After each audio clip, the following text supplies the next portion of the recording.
Mayroon na namang dumating mga boss. Chinso. Isa lang. Ang gagawin natin dito mga boss, yung katulad dati, yung gagamitan natin ng hula-hula technique. Sana natin ang paghula-hula technique mga boss. Umpisa na natin mga boss.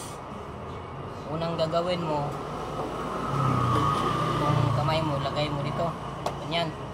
Tapos, pakiramdaman mo. Tulad nito mga boss, pakiramdaman.